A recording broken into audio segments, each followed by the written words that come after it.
दिल्ली सरकार ने, अरविंद केजरीवाल जी की सरकार ने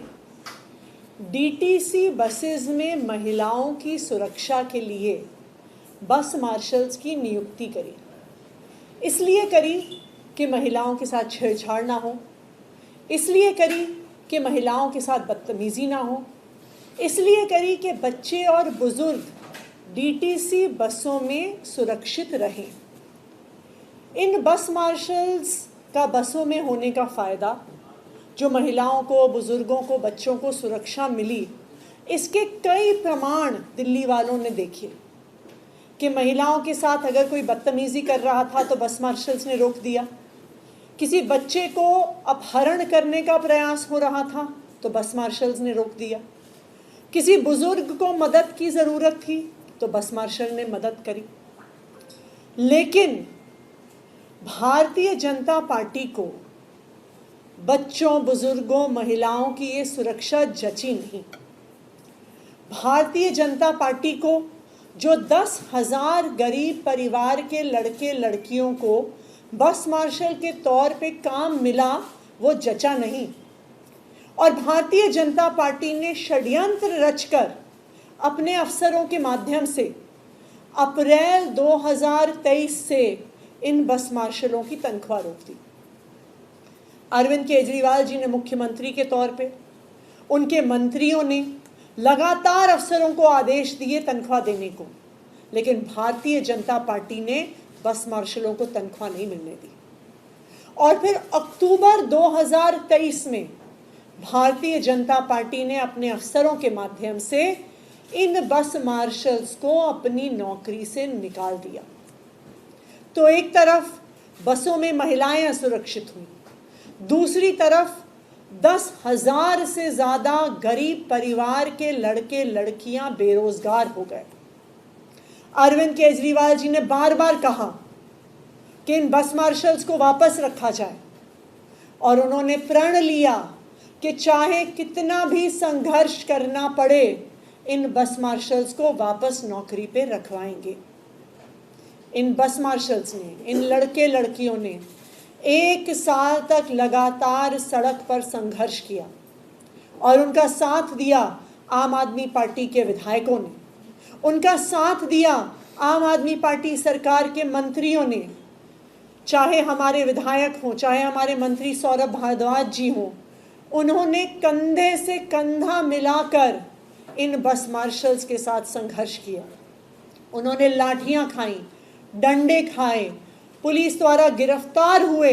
लेकिन बस मार्शल्स के इस संघर्ष में उनके साथ खड़े रहे। मुझे खुशी है इस बात की कि बस मार्शल्स के और आम आदमी पार्टी के विधायकों के, नेताओं के इस संघर्ष के सामने आखिरकार भारतीय जनता पार्टी को झुकना पड़ा और इन बस मार्शल्स को फिर से नियुक्त करने के लिए तैयार होना पड़ा। तो मैं आज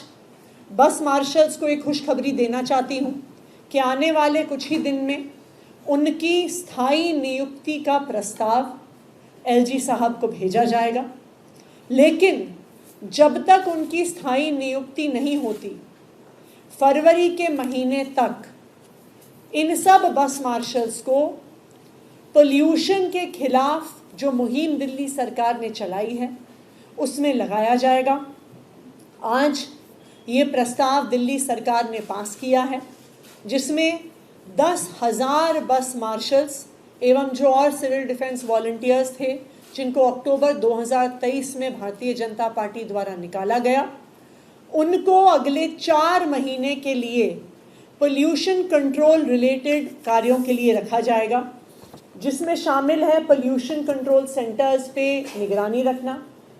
जो पोल्यूशन हॉटस्पॉट्स हैं उनका पूरा मैनेजमेंट देख रेख करना, जिसमें साफ़ सफाई, पानी की स्प्रिंकलिंग, ट्रैफिक कंजेस्शन को रोकना, जिसमें कूड़े को जो जलाना है, जो कंस्ट्रक्शन और डेमोलिशन वेस्ट फेंकना है उसको रोकना, डीजल जनरेटर्स के इलीगल उपयोग को रोकना, और जो शिकायतें ग्रीन दिल्ली ऐप में आ रही हैं उन शिकायतों के निवारण को फॉलो अप करना। तो अब इन बस मार्शल्स को अगले 4 महीने के लिए प्रदूषण के खिलाफ युद्ध में इस्तेमाल किया जाएगा, वो अपनी भागीदारी करेंगे। आज दिल्ली सरकार ने ये फैसला लिया है, तो मंडे से इन बस मार्शल्स का कॉल आउट नोटिस इशू किया जाएगा और ट्यूसडे और वेंसडे से ये बस मार्शल्स आके अलग अलग डिस्ट्रिक्ट्स में डीएम कार्यालयों में अपना रजिस्ट्रेशन कर सकते हैं। जैसे ही उनका रजिस्ट्रेशन होगा, उसके 2 या 3 दिन में उनको प्रदूषण के खिलाफ इस युद्ध में डिप्लॉय किया जाएगा। आज जो ये फैसला लिया गया है बस मार्शल्स को 4 महीने के लिए फिर से काम पर लगाने का, ये इस बात का प्रमाण है कि भारतीय जनता पार्टी दिल्ली सरकार के काम कितने भी रोकने की कोशिश करे, दिल्ली वालों को कितना भी परेशान करने की कोशिश करे, लेकिन आखिरकार दिल्ली वालों की जीत होती है। आखिरकार दिल्ली सरकार अरविंद केजरीवाल जी के मार्गदर्शन में लड़ के झगड़ के भारतीय जनता पार्टी के नेताओं के पांव पड़ के भी दिल्ली वालों के काम करवा कर रहती है। और मैं सभी दिल्ली वालों को ये आश्वासन देना चाहती हूँ कि बिल्कुल